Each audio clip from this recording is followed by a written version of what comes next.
शतधन्वा ने एक ऐसा घोड़ा लिया जो 700 किलोमीटर तक बिना रुके दौड़ सकता है। उस पर चढ़कर वह भागता रहा। पीछे से कृष्ण बलराम उसे मारने के लिए आ रहे थे। 700 किलोमीटर के बाद जब घोड़ा थक के गिर गया तो शतधन्वा घोड़े से उतरकर पैदल दौड़ने लगा, लेकिन कृष्ण बलराम ने उसे पकड़ लिया और मार दिया। लेकिन कौन था ये शतधन्वा और क्या अपराध किया था उसने? यही है आज की हमारी कार्तिक मास विशेष श्रीमद् भागवतम कथा।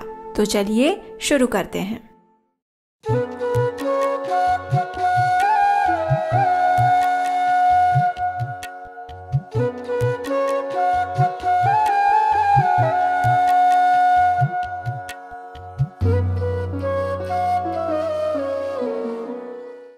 हरे कृष्णा। धृतराष्ट्र और कौरवों द्वारा पांडवों को लाख के घर में जलाने का प्रयास किया गया था और सबको लग रहा था कि कुंती अपने सभी 5 पुत्रों के साथ इस आग में जलकर भस्म हो गई है। लेकिन सत्य तो ये था कि कुंती और 5 पांडव उस आग से बचकर निकल गए थे। हालांकि श्री कृष्ण और बलराम जी ये बात जानते थे, लेकिन फिर भी लोक रीति का पालन करते हुए जब उन्हें ये समाचार मिला तो वे दोनों उनका क्रिया संस्कार करने के लिए हस्तिनापुर पहुंच गए। वहां वे सभी परिवार जनों से मिले और शोक व्यक्त करने लगे। जब कृष्ण बलराम द्वारिका से बाहर थे तो इस स्थिति का लाभ उठाया अक्रूर और कृतवर्मा ने। वे दोनों पहुंच गए शतधन्वा के पास। उन दोनों ने शतधन्वा को भड़काते हुए कहा, अरे मित्र, उस सत्राजित ने तुम्हें वचन दिया था कि वो अपनी पुत्री का विवाह तुम्हारे साथ करेगा, लेकिन उसने तो अपनी पुत्री सत्यभामा कृष्ण को दे दी है। इसलिए सत्राजित को भी वहीं जाना चाहिए जहाँ उसका भाई गया है। और देखो, ये अच्छा मौका है, तो चलो हम वहाँ जाकर उस स्यमंतक मणि को भी चुरा लाते हैं।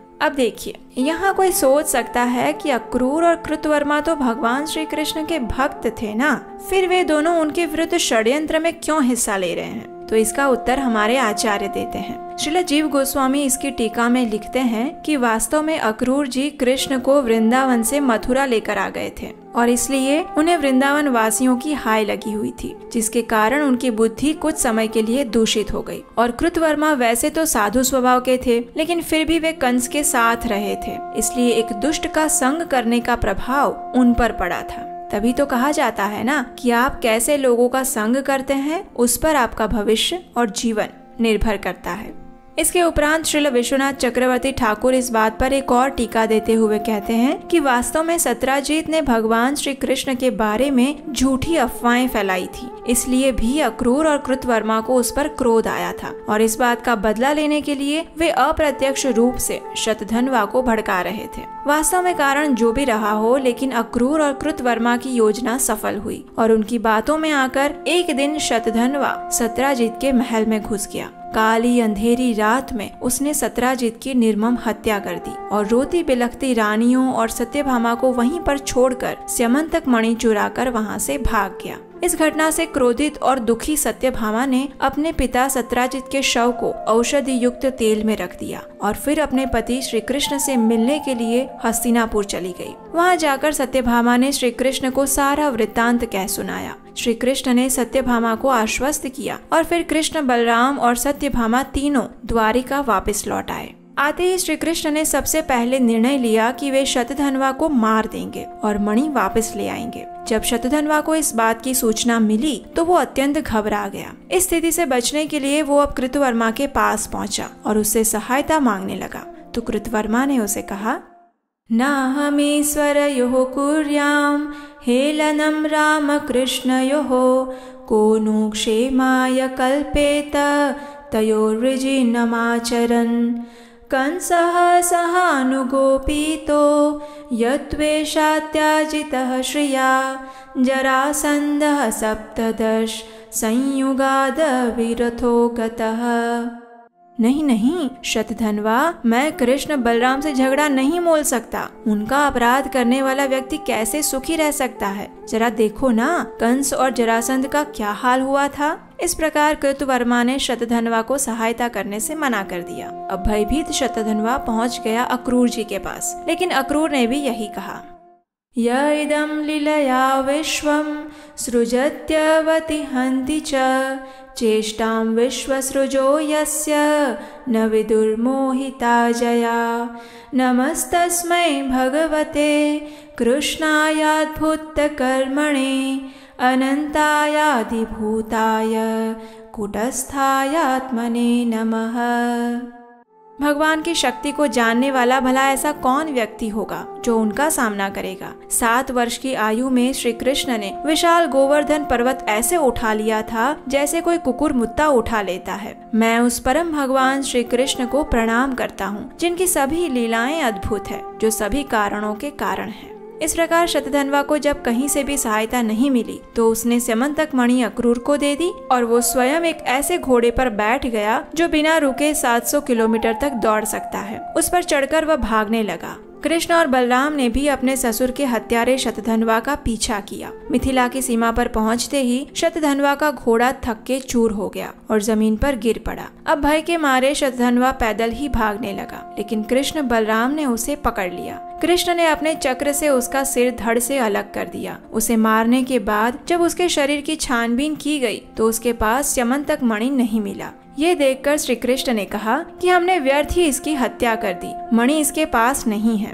तो बलराम जी ने कहा, निश्चित ही उसने वो मणि किसी और को दे दी होगी। तुम द्वारिका लौटकर उसका पता लगाओ और मैं कुछ समय यहाँ अपने प्रिय मित्र महाराज जनक के साथ कुछ समय बिताकर वापस आता हूँ। अब देखिए, यहाँ जिस राजा जनक की बात हो रही है वो माता सीता के पिता जनक की बात नहीं है। वास्तव में मिथिला प्रदेश में राज्य करने वाले प्रत्येक राजा को जनक की उपाधि से संबोधित किया जाता है। इस प्रकार बलराम जी ने अनेक वर्षों तक अपने भक्त महाराज जनक के पास उनके अतिथि बनकर वहाँ रहे और इसी समय के दौरान दुर्योधन ने उनसे गदा चलाने की कला भी सीखी थी। अब इधर श्री कृष्ण द्वारिका वापस आ गए। उन्होंने सत्यभामा को शतधन्वा की हत्या का समाचार दिया और फिर दोनों ने मिलकर सत्राजित का अंतिम संस्कार किया। जब अक्रूर को इस संपूर्ण वृत्तांत के बारे में जानकारी मिली तो भय के मारे वे काशी में अपने नाना के पास चले गए और वहां रहकर अब वे स्यमंतक मणि की पूजा करने लगे। इससे आसपास के क्षेत्रों में उनकी ख्याति फैलने लगी। अब इधर द्वारिका से जब अक्रूर जी चले गए तो द्वारिका में कुछ अमंगल प्राकृतिक घटनाएं होने लगी। कुछ लोगों को लग रहा था कि कृष्ण ने ही अक्रूर को अपना विरोधी मानकर देश निकाला दे दिया है, इसलिए उनकी अनुपस्थिति से द्वारिका में ये अशुभ चीजें हो रही है। अब देखिए, कृष्ण पर एक और आरोप लग गया। वास्तव में श्री कृष्ण जानते थे कि ये अशुभ घटनाएं अक्रूर की अनुपस्थिति के कारण नहीं हो रही, लेकिन फिर भी अपने ऊपर लगे इस आरोप को मिटाने के लिए उन्होंने अक्रूर को द्वारिका वापस आने का बुलावा भेजा। लज्जित होते हुए जब अक्रूर जी वापस आए तो श्री कृष्ण ने उनका भव्य स्वागत किया और फिर उनसे कहने लगे, मैं जानता हूँ कि शतधन्वा ने स्यमंतक मणि आपको दी है और क्योंकि सत्राजित का कोई पुत्र नहीं था इसलिए अब इस मणि पर उसके नाती यानी सत्यभामा की संतान का अधिकार है। इस प्रकार कहते हुए श्री कृष्ण ने अक्रूर को ये संकेत दिया कि सत्यभामा अब गर्भवती है और इस मणि की उत्तराधिकारी उसकी संतान होगी। अगर शांति पूर्वक उन्होंने ये मणि नहीं दी तो उनसे छीन ली जाएगी। उसके बाद श्री कृष्ण ने आगे अक्रूर से कहा, मैं चाहता हूँ कि इस समय ये मणि आप अपने पास ही रखें, क्योंकि इसे संभालना किसी साधारण मनुष्य के बस की बात नहीं है। लेकिन मेरे भाइयों और परिवारजनों को मेरी इस बात पर विश्वास नहीं होगा, इसलिए आप स्वयं जाकर उन सबको ये मणि दिखा दीजिए। भगवान श्री कृष्ण की ये बातें सुनकर अक्रूर जी अत्यंत लज्जित हो गए। उन्हें इस बात का पछतावा हो रहा था कि उन्होंने परम भगवान श्री कृष्ण से कुछ छिपाने का प्रयास किया था। अपने कपड़ों में छिपाकर रखी हुई वो मणि उन्होंने श्री कृष्ण को सौंप दी। भगवान ने वो मणि सभी को दिखाई और फिर अक्रूर को वापस लौटा दी। तो ये थी आज की कार्तिक मास विषय श्रीमद् भागवतम कथा। और अब समय है आज के प्रश्न का। तो आज का प्रश्न है, श्री कृष्ण ने गोवर्धन पर्वत कितने वर्ष की आयु में उठाया था? आपके जवाब हमें नीचे कमेंट बॉक्स में लिखकर भेजिए। और अगर आपको ये कथा अच्छी लगी है तो इसे उन लोगों को शेयर कर दीजिए जिन्होंने आज तक इसे नहीं सुना है। इस पवित्र कार्तिक मास में आने वाली कथाओं के लिए अगर आप हमारी सहायता करना चाहते हैं तो आपके अपने इस चैनल को सब्सक्राइब करिए, नोटिफिकेशन ऑन करिए और स्क्रीन पर दिए गए नंबर पर आप हमें आर्थिक योगदान भेज सकते हैं। तो चलिए इस परम पवित्र कार्तिक मास में नंदलाल श्री कृष्ण की अद्भुत लीलाओं का अधिक से अधिक श्रवण और स्मरण करते हैं और अपनी चेतना को श्री कृष्ण के चरणों में समर्पित करते हैं। जय जय नंद यशोदा दुलार, गिरिवर धारी गोपाल। जय जय नंद यशोदा दुलार, गिरिवर धारी गोपाल। गोपाल गोपाल गोपाल गोपाल। जय जय नंद यशोदा दुलाल, गिरिवरधारी गोपाल। हरे कृष्ण